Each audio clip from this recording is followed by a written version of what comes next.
bitaqwallah faqad fazal muttaqun. Qala Allah Ta'ala fil Qur'anil Karim, ya ayyuhalladzina amanu taqullaha haqqa tuqatih wa la tamutunna illa wa antum muslimun. Segenap jamaah Jum'ah Masjid Al-Mu'minun rahimakumullah, pada kesempatan ini khatib berwasiat khususnya kepada diri sendiri dan umumnya kepada jamaah untuk meningkatkan iman dan takwa kepada Allah Subhanahu wa taala.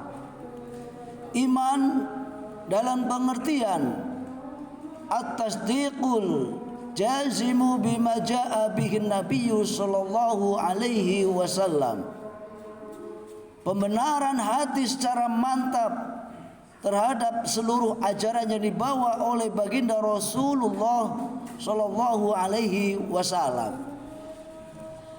Demikian pula makna daripada takwa, imtisalu awamirillahi wa jtinabi nawahihi sirran wa alaniyatan zahiran wa batinan, melaksanakan segala perintah Allah Subhanahu wa taala dan menjauhi segala larangannya, baik sembunyi-sembunyi maupun terang-terangan, lahir dan batin.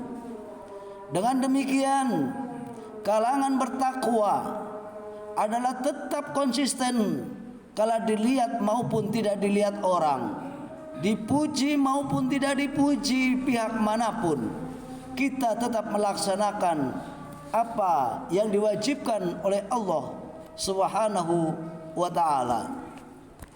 Hadirin, pernah suatu ketika ada dialog antara hamba dengan Allah, yaitu Nabi Daud bertanya kepada Allah Subhanahu wa ta'ala, ya Allah, nikmat apakah yang kecil di sisimu ya Allah? Allah menjawab, nafas yang kamu hirup sehari-hari adalah nikmat yang kecil di sisiku, kata Allah. Bayangkan, nafas yang kita hirup sehari-hari yang menjadi oksigen bagi kita, bagi Allah Ta'ala adalah nikmat yang paling terkecil. Lalu nikmat apakah yang paling terbesar di sisimu ya Allah? Tanya Nabi Daud lagi, yaitu diciptakannya Nabi Muhammad sallallahu alaihi wasallam. Jawab Allah Subhanahu wa taala.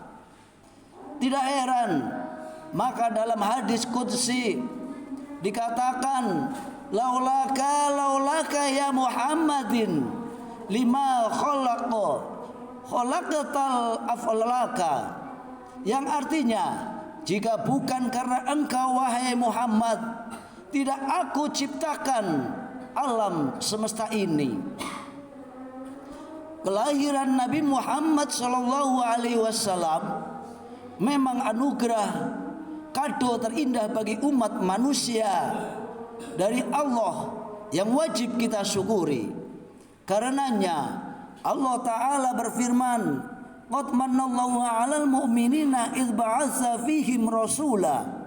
Sungguh Allah telah memberikan karunia bagi orang-orang yang beriman tatkala Dia mengutus bagi mereka seorang rasul. Hadirin rahimakumullah, hari berganti, bulan berganti, tahun pun berganti.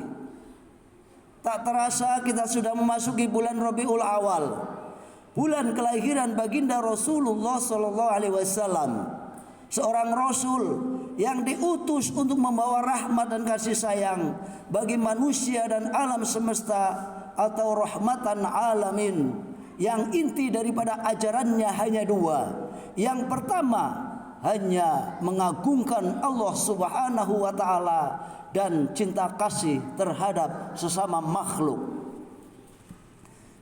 Nabi Muhammad sallallahu alaihi wasallam menyeru kepada umat manusia ke jalan Allah Subhanahu wa taala, yaitu jalan kebenaran atau jalan tauhid, jalan keesaan Tuhan hingga jalan yang lurus yang disebut as-siratal mustaqim, yaitu jalan orang-orang yang telah diberikan nikmat oleh Allah Ta'ala dari para nabi dan rasul dan orang-orang terdahulu yang soleh, yaitu jalan Islam. Karena semua nabi dan rasul terdahulu adalah akidahnya sama, la nufariqu bainahum ay fil aqidah.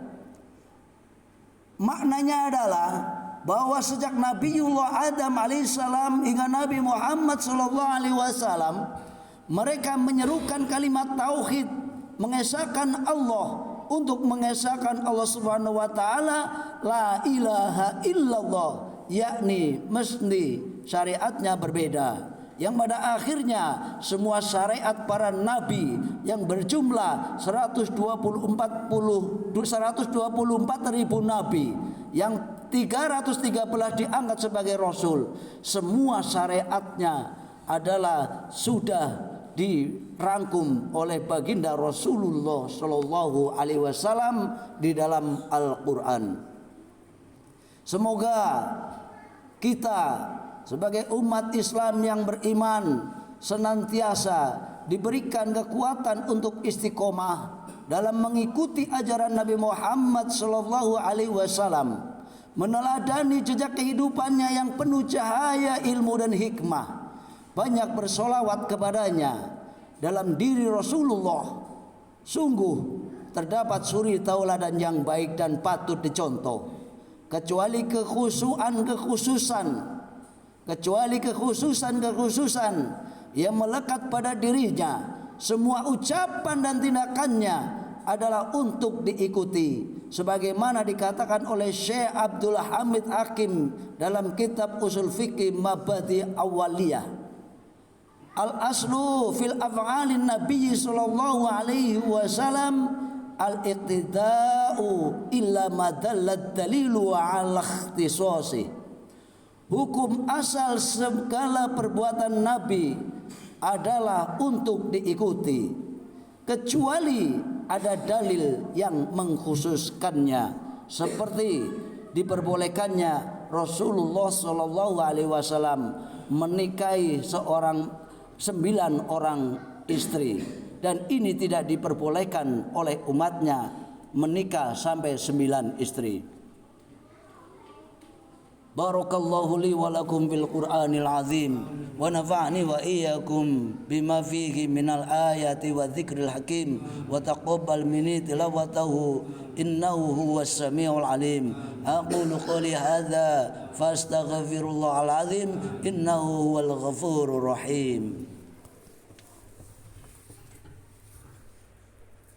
Allah